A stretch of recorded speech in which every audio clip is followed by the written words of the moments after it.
Hello grade 8s, and we are linking equations to flow diagrams. Just a straight up video. Don't fall asleep, there are no questions that are going to come up on Edpuzzle, although I really enjoyed that. And sounds like some of you did, some of you not too sure. Okay, so we're linking equations to flow diagrams. We've dealt with flow diagrams. This was this: given an input, what is the rule, and you get an output. Now we're going to use this idea to solve equations. Let's work through this first one. Please write it down. It's the same one as the textbook, as the workbook at least, so you've got it there for reference. And let's see what this equation we're given is. That is very nice and big. I like that. And what happens if we were to put that and turn that into a flow diagram? So the equation, there it is, 3x minus 2 equals 10. Now, what is it saying we do first? Do we multiply by 3 or do we subtract 2? And how do you know which one we do? It's our order of operation. So always we've got this idea of do brackets first, then exponents, then division and multiplication, and then addition and subtraction. Remember, we write them like this: D and M are the same because division and multiplication, if they both come up, you go left to right. So out of these, the first thing we need to do is this, division multiplication, because there's the multiplication. So first of all, we take our x and we're saying let's times it by 3.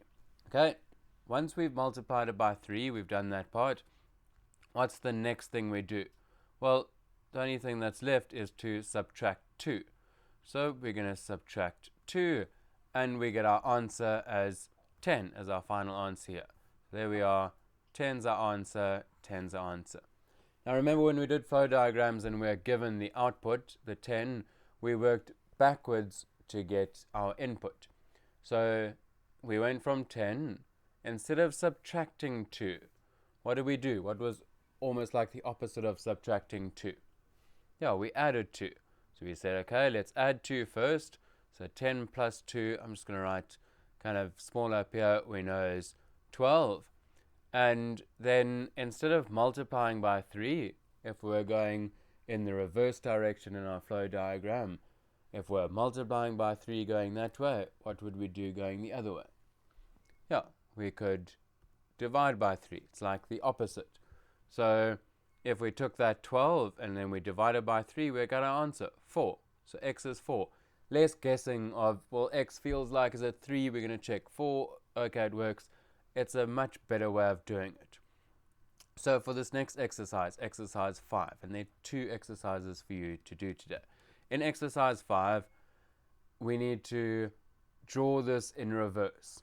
So I'll start off the first one with you so you know what to do. So for this one, I'm going to draw it just below and say, well, if we were to go backwards, what would I put in this block that's the opposite of adding 5? Okay, then I'd go backwards and say, okay, what's the opposite of multiplying by 2? Okay, whatever it is. I'm not going to give you the answer, I'm just helping you how you're going to do the exercise. And you would get to your answer, so you would have gone, taken 11, you would have done the opposite of adding 5, the opposite of timesing by 2, and you'd get your answer, which is x. Okay. Don't draw it below here because you can see there's enough space. So please draw it on a piece of paper. Then the second part of what I want you to do, and for this, I want you to, excuse me for, okay, I'm excused, right? So don't draw it over here, do it backwards, do it another piece of paper, as I said. Do A because we've got it there. I want you to do C, and I want you to do E. Just 3 questions, shouldn't take too long. Got a nice variation of the things that we need to do. Okay, now on question 2, I want you to use this idea. I'm going to run through question A with you, the thinking we're going to do. We don't have to write down our thinking. We're just going to think through and say, so for this one, 5 times a number minus 2 equals 28. And we're going to do the flow diagram in our heads now, but we're not actually going to draw it. So we're going to say our output was 28. Now here we were multiplying by 5, then subtracting 2. So we need to do that in the reverse order. So in our heads we're saying, well, we were multiplying by 5, then subtracting 2. So in reverse, instead of subtracting 2, we're going to add 2. So we've got 30 that we're holding in our head so far. And so I'm going to write 30 here. And instead of multiplying by 5, our flow diagram said if we're going the opposite way, then what we're going to do is we're going to divide by 5. So we're going to divide that by 5, and we're going to get an answer of 6. Let's check. Does 6 work? 5 times 6, 30. 30 minus 2, 28. Beautiful. So it's a nice way that we're going to get, definitely going to get our answer and not sit there guessing. Oh, it seems like maybe it's 4, 4.5, or 7, and then we eventually get to 6. We will definitively get to our answer.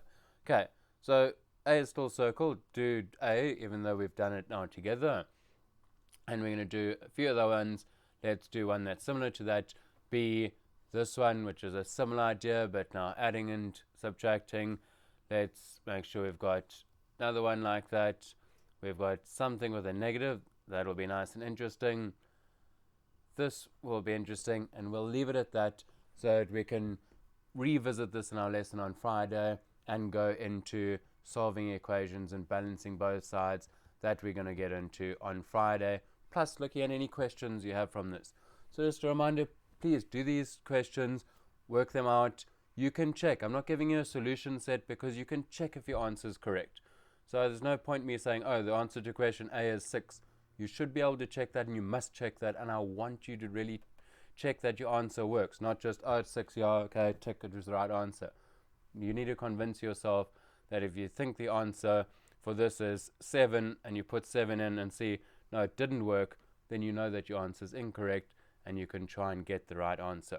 Cool. Have fun. Look forward to seeing you on Friday.